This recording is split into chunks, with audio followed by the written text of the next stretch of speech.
Hi, everyone. I am Dr. Erin Chaparro from the University of Oregon, and my co-presenter today is Dr. Catherine Bradshaw from the University of Virginia. And we have both had the extreme honor and privilege to work with educators across our country, supporting MTSS implementation for almost the last 20 years. So our presentation today will be focused on aligning systems in MTSS and how we can integrate supports within an MTSS framework. You are in the right place if you are interested in thinking about how we can align systems within MTSS. We'll begin this discussion by talking about MTSS and how it's rooted in implementation science practice, and how also we can look to implementation science research to further support that work. Dr. Bradshaw will give us some examples of systems alignment, and then we'll wrap up with this idea that MTSS is an implementation optimization framework. Say that 3 times fast. So it's a really important notion, and it's one of those myths out there about MTSS is that it's kind of just an intervention or just about special education. And the focus on implementation science practice, implementation science research, and the idea that MTSS is an implementation optimization framework will really help to anchor our implementation of MTSS moving into the future and improving and honing in on the mechanisms that we're understanding through our research. First, fundamental to our understanding of how to align systems within MTSS is this idea that MTSS is rooted in implementation science practice. And on the slide here, we have this quote from our colleagues, Drs. George Sagai and Rob Horner. They say, "We found guidance and materials from the National Implementation Research Network to be of special value for development of our implementation model." And this quote really helps to distinguish between the idea that we have implementation efforts and the how we implement a thing, and then we have the thing, which is our evidence-based practices, our interventions, and in the case of MTSS, that's database decision-making, using data, using universal screeners, and then instructional approaches like explicit instruction. So the fact that there are over 25,000 schools across the United States that are implementing PBIS, and that nearly all of the states and the territories within the United States are focused on implementing and supporting multi-tiered systems of support happened not by diffusion, but by design. And by diffusion, I mean that kind of happens by accident. There's a trendy word, a popular TV show, and someone tells their neighbor, and word spreads, and then those words, those TV shows become really popular. Well, in the case of PBIS and MTSS, these frameworks, in fact, they were designed to be implemented and brought to scale with the use of implementation science practice. And that was from the get-go. So that's really exciting, and we should lean on those roots as we look to this idea of systems alignment. Now let's go ahead and dive into those implementation science practice roots a little bit more. On the left of your screen, you can see the implementation drivers that were brought to us by the University of North Carolina, Chapel Hill, and the National Implementation Research Network that was federally funded by the U.S. Department of Education.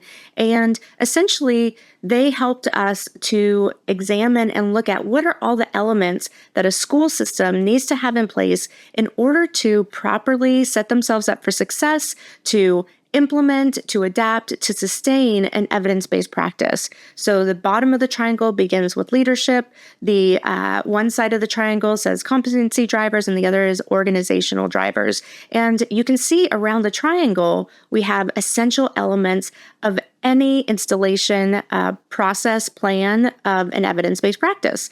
We have coaching, we have training, we have the selection of the staff that are going to implement that practice. We have the leadership, of course, supporting all the practices. And on the right, we have all the use of data in the various ways to go ahead and support the practices that we need to install, but also that can help us to adapt our practices as we come across barriers in our implementation.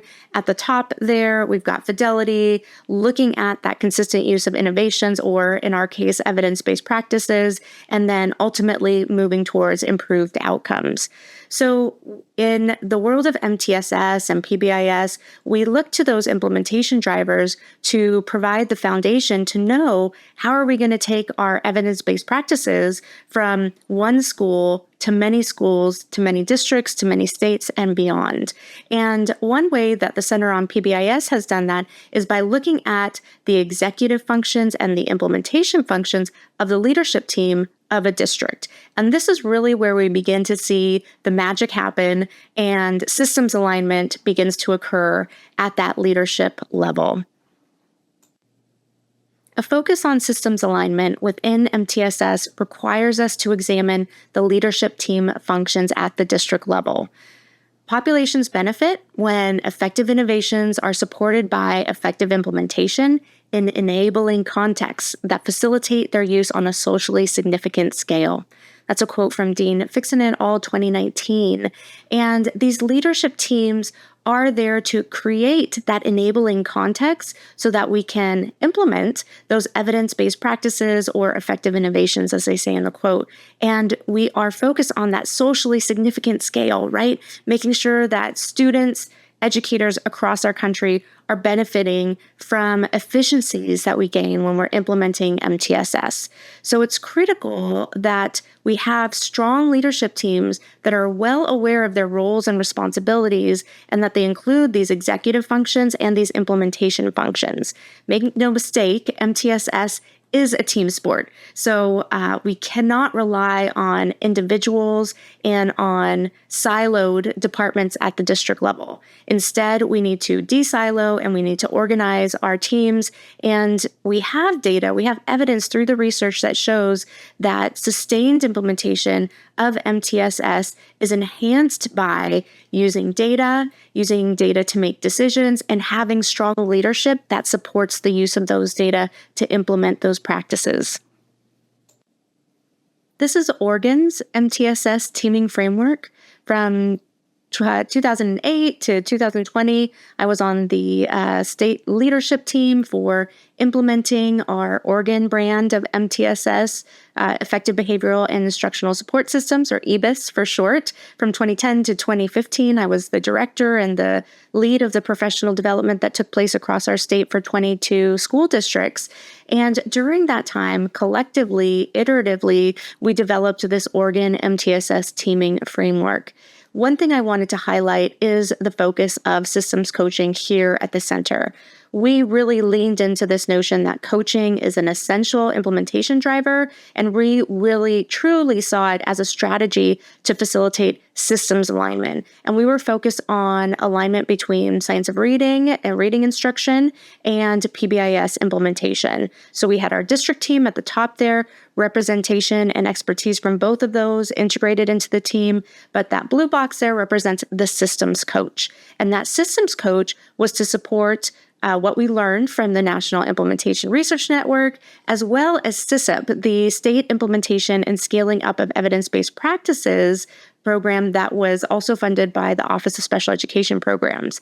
And they really taught us about the importance of improvement cycles and communication loops, and then also this idea of PEP, or policy-enabled practice and practice-informed policy, so that there was a communication between the schools doing the work and the MTSS leadership teams at the school level and the MTSS implementation team at the district level. So when those two were talking and we had a role or a group of people, systems coaches or people who had some role of their portion of their time that was allotted to the systems facilitation, then we enhanced the practice and we also enhanced the policy. So a really important lesson, and we're so thankful that some of our work is being cited in the I-MTSS Research Network, and they've highlighted that through this effort, we actually saw increased outcomes in early literacy outcomes across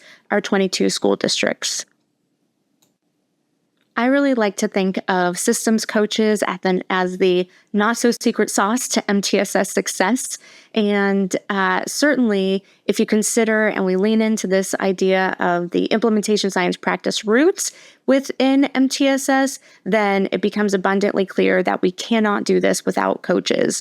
And if you think about that district level action planning process that's happening with your district team, that's really strong in their executive functions and their implementation functions, they develop an action plan. And included in that is selecting staff to provide the training and coaching within the district to support MTSS. And then beyond that, we have a network of coaches that are going to support teachers, going to support interventionists, going to support building leaders in their MTSS action plans. And then finally, we're going to use that data to guide professional learning and to develop our coaching plans as well. So this is a cycle where systems alignment really occurs through facilitation from systems coaches and really allows that district level team to provide intentional planning to integrate and differentiate professional learning and instructional coaching. So all of this comes together because coaching is an essential implementation driver that we've learned from our implementation science practice roots. And it's been validated through some of the work of my colleague, Dr. Catherine Bradshaw and Dr. Elise Paz, and just showing time and time again that coaching is a facilitator to improved implementation of interventions, but also of scaling up interventions. In this next section, we'll talk about how systems alignment facilitates the prevention of evidence-based practice abandonment. We're doing all this hard work to implement these evidence-based practices. We don't want them to fall by the wayside. And so we can look to, of course, implementation science practice, but we can look at the other side of the coin, which is implementation science research. So let's take a look at that and consider how we can prevent abandonment of these practices that we've worked so hard to implement and install. This slide is a quick request to those amongst you who are education scientists to really explore the many models, theories, and frameworks that implementation science research can offer us. They've largely been applied and developed from the social sciences and the medical field, but we really can learn so much from them. And I was privileged, and Dr. Catherine Bradshaw and I were both privileged enough to be core faculty members of an IES-funded training grant called the Research Institute for Implementation Science and Education. It was led by Dr. Aaron Lyon at the University of Washington. And through that training grant, education scientists from across the country had the opportunity to explore and learn, about the foundations of this idea of the traditional translational pipeline and how, in one way, IES has really helped guide education science and advance education science to increase the amount of rigor so that now we have a handful of evidence-based practices that have reached the yellow box where we're really focused on dissemination and implementation studies and not so much on just the development and the efficacy studies. So now in education sciences, we're at this place where we are implementing evidence-based practices. We have a number of studies that we know that they work. Yay! Give ourselves a pat on the back. We know that they work. We know that they work for some students, maybe not all students, but we still need to understand how best to implement them, how best to increase the efficiency, make them more cost effective. We also need to better understand the amount of dosage, how much can a student receive or how much training can teachers receive and still receive a benefit. So these types of questions, implementation science research can really help us. If we look to their models, to their frameworks, we can really learn a lot there. And as Aaron Lyon and others, wiser people than me, have said, implementation science has so many models and frameworks and theories. It's kind of like toothbrushes where everyone has one, but no one wants to use another person's. So I would encourage education scientists out there to look to those models and frameworks that are already existing. And let's not recreate the wheel, but let's try to adapt and innovate using some of the guidance that we have out there from our implementation science research colleagues. And one area that I think that we can really contribute to in education is in this area of prevention of abandonment and in the further exploration and understanding of de-implementation. So much of MTSS is about working smarter and not harder. And that's really what systems alignment is all about.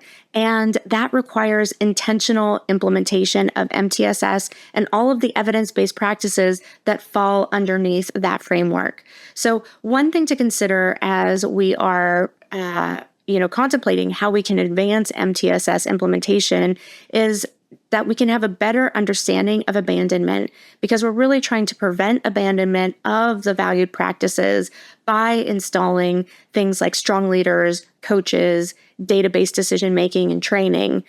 So what is abandonment? Abandonment is the unintentional or unwilling ceasing of implementation activities in whole or part due to overwhelm, lack of resources, contextual mismatch, change in leadership, policy, teacher turnover, etc., right? I'm sure you all are super familiar with many of these concepts. So a lot of times, we all have the best intentions to implement multi-tier systems support, but we have a new superintendent, or we have a new principal, or we're just overwhelmed and we started doing one thing so we kind of forgot the old thing that we were doing, and that falls away. So that is abandonment.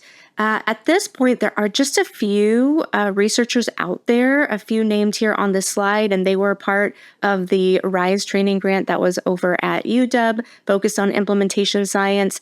And we're just beginning to explore this idea of the adoption at the practitioner level. So how maybe district teams choose to de-adopt a curriculum, or how, for example, in the case of Kelly Fair-Carson's research, how speech-language pathologists choose to stop using an intervention with a specific group of people.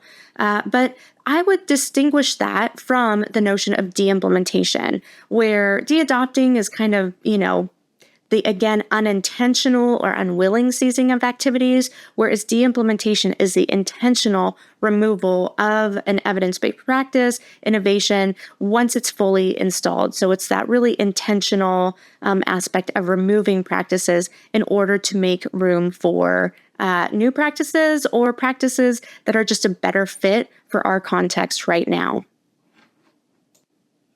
So we began this discussion about how our roots are in implementation science practice. And so that's where our history comes. And that's really what's gotten us to this point that MTSS, PBIS has been scaled and has been so successfully implemented across our country. But as we look to the future and areas for innovation, we can look to implementation science research. And one area where education scientists in particular can really expand our knowledge for implementation in MTSS, but also just in education sciences in general, is the intentional exploration of de-implementation.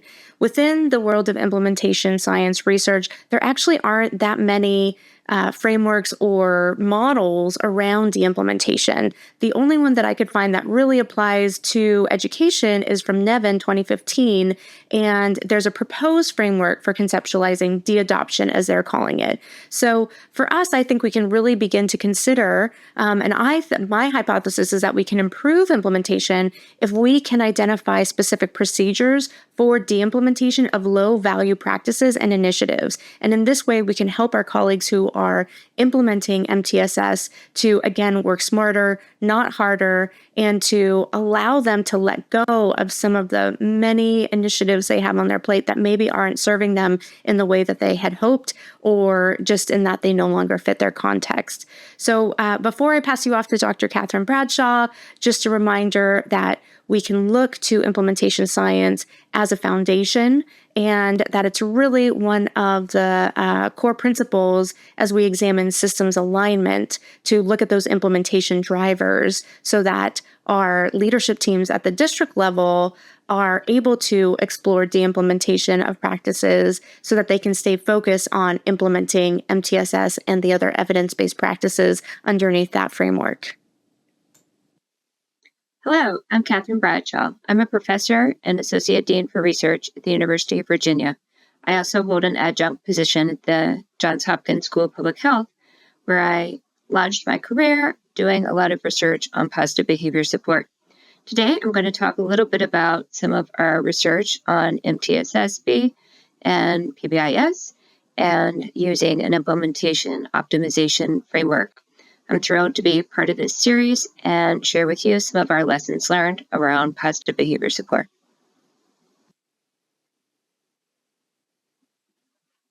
It's important to contextualize this research in the broader conversation around school mental health. A significant portion of students require mental health services, and in fact, schools are an important context for the early identification of mental health services. Most students have their identification of the need for mental health services in schools. And in fact, the schools are often the first contexts where they receive those services. In fact, there's often a need for mental health services that has increased as a result of the COVID pandemic. We've seen about a 40% increase in the onset of mental health services as a result of the pandemic. We are seeing extremely high rates of depression that have increased as a result of the pandemic, and that includes high rates of depression, anxiety, as well as a significant increase in rates of suicide. When we turn to some of the recent data that came out from the CDC, the Centers for Disease Control and Prevention, here on the left, these are rates of sadness reported on the Youth Risk Behavior Surveillance System data. And these are just high schoolers. We see that over 50% of girls depicted the blue line at the top, and nearly 30% of males are reporting evidence of sadness. And so this is just a single item indicator. And then when we turn over to the right, we are seeing also very high rates of youth reporting concerns considering suicide. Nearly 30% of girls and nearly 15% of boys reporting considering suicide. So these are just single item indicators, but are very high rates of very disconcerting data. And we see some uptick on those indicators that are suggesting that we really should be concerned about these high rates of mental health and suggesting that we really need to be identifying these concerns within school settings. There are a variety of factors, including the pandemic, but in fact, we have good data to suggest that there were rises in these concerns prior to the pandemic. We're not totally certain what are the reasons for these increases, but a variety of different factors from the epidemiologic research suggests that it could be a combination of increased social media use, cyberbullying, declines in sleep, the opioid epidemic, as well as not just immediate exposure to violence at school and school shootings, but even just rising concerns, like hearing about it through the media. So a variety of factors are ones that we should be attending to. I had the pleasure of collaborating on a paper recently with colleagues, including Mark Wiest, who was at the meeting, and other colleagues, including Kathleen Lane, suggesting that these increases rates of mental health concerns are leading us to think about how we need to reconsider the proportion of students that are going to be needing supports at Tier 2 and Tier 3. Historically, we had been using expectations that about 80% of students might be responding to our Tier 1 supports, and maybe 20% or so would be needing Tier 2 and Tier 3 supports. But as a result of these changes in the epidemiologic data, we are now drawing a pause and thinking that there might be a need to re-estimate the number of students or proportion of students, and that could very well vary by school. But I'd encourage you to take a look at some of these data that suggest that because of this, not just the COVID pandemic, but other epidemiologic data. So I'd refer you to the paper by Wiest et al. That appeared in Prevention Science this past spring. But it is important to always reconsider and fall back onto the data systems practices paradigm. And that does map, as you heard from Dr. Shaparo, the implementation science framework. And so it's very helpful to be thinking about the PBIS framework and MTSS is not just a practice, but more generally an operating system for your school. It helps us not only do certain practices, but overall is an implementation science framework for your school. It helps you do other programs and practices better. And that's one reason why I tend to think about PBIS and MTSS as an implementation science framework. So, as I had mentioned, a lot of the early work I had done in this field was participating and helping to lead some of the early trials of positive behavior support, launched these projects in conjunction with my colleague Phil Leaf and Elise Pass and others through our partnership with the Maryland State Department of Education and several school systems around the state of Maryland. And we had several lessons learned. Many of these were based on the randomized trials that were conducted in elementary schools, as well as some advanced tier work in middle and high schools.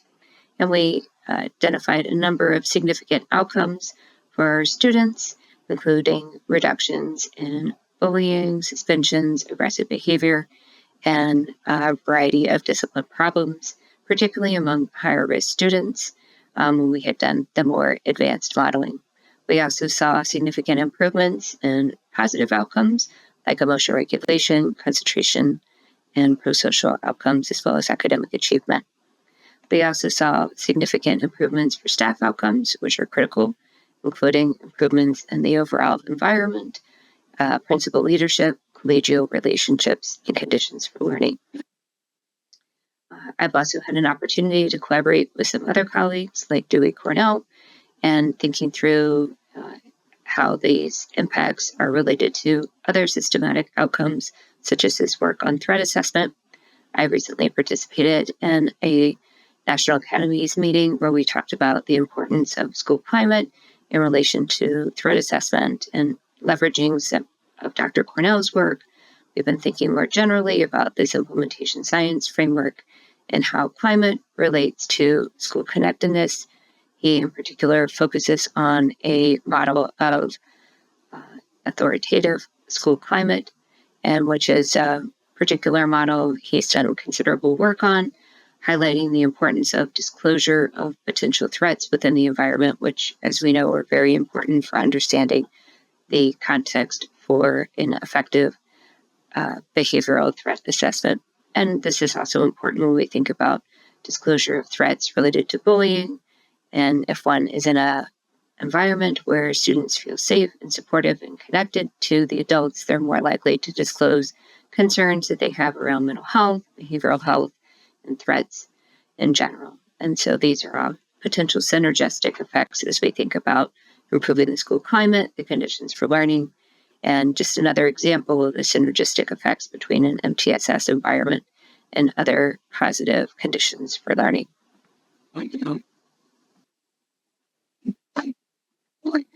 Having been involved in a number of randomized controlled trials of positive behavior support, we have a long list of lessons learned. The first of which is, I believe we get a strong and high level of outcomes associated with the Tier 1 supports, particularly among high-risk students. But all this work needs to happen in the context of a strong coaching model in order to reach high fidelity and optimize outcomes. There also needs to be strong district support and coaching at both the state and district level. We see strong synergistic effects when we combine social emotional learning. And we also need to have that operating system in order to integrate with the evidence base.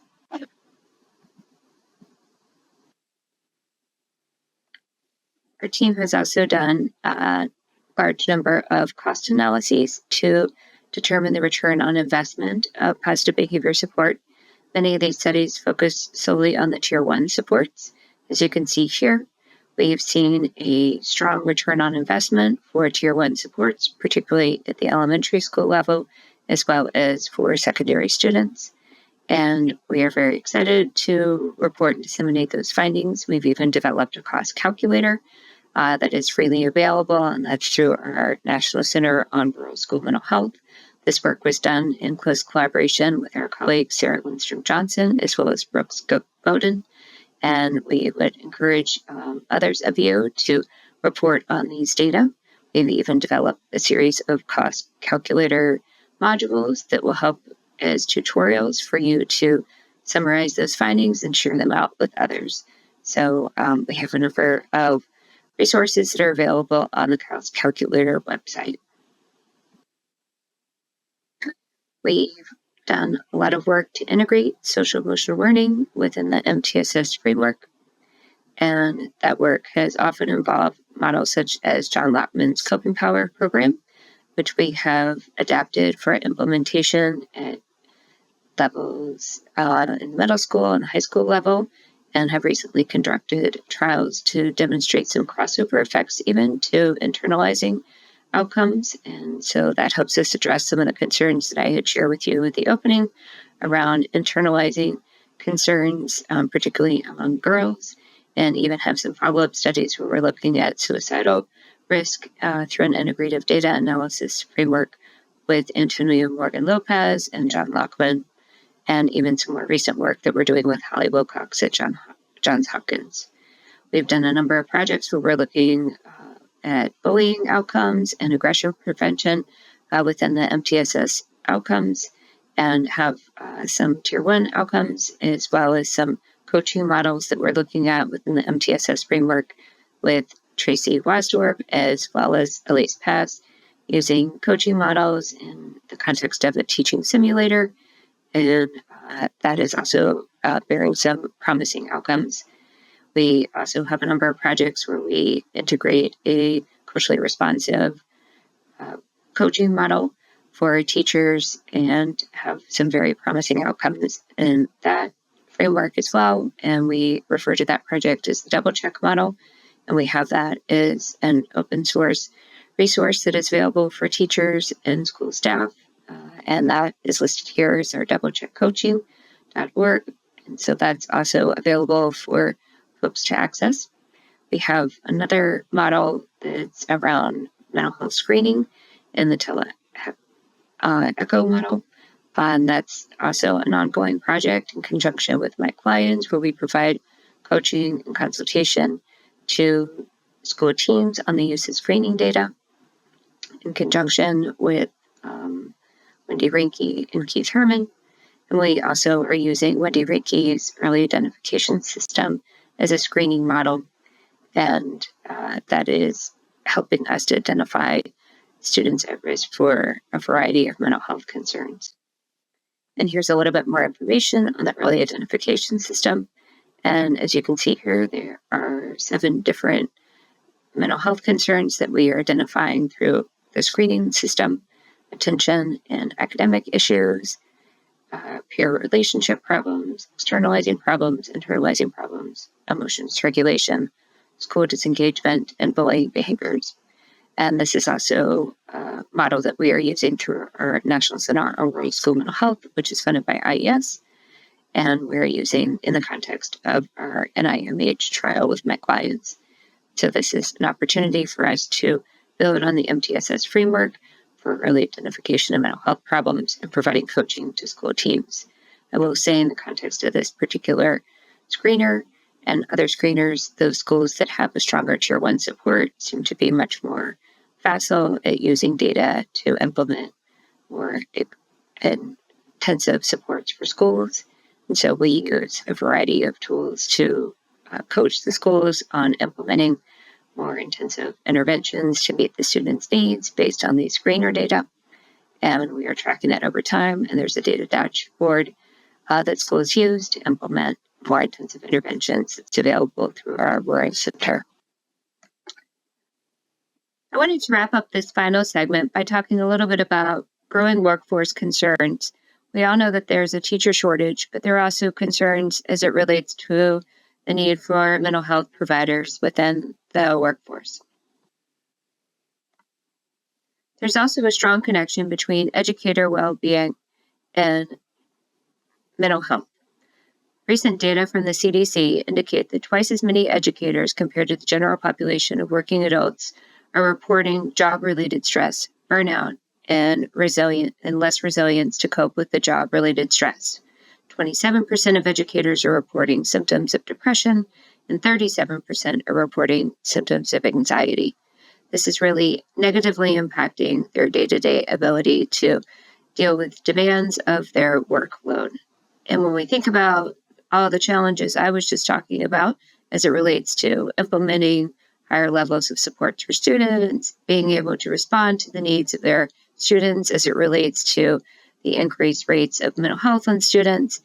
And this is really a bit of a challenge because we're asking more and more of these adults in the school, and without acknowledging the rates of burnout and stress on the educators, we need to be very, very thoughtful about how we're positioning this conversation.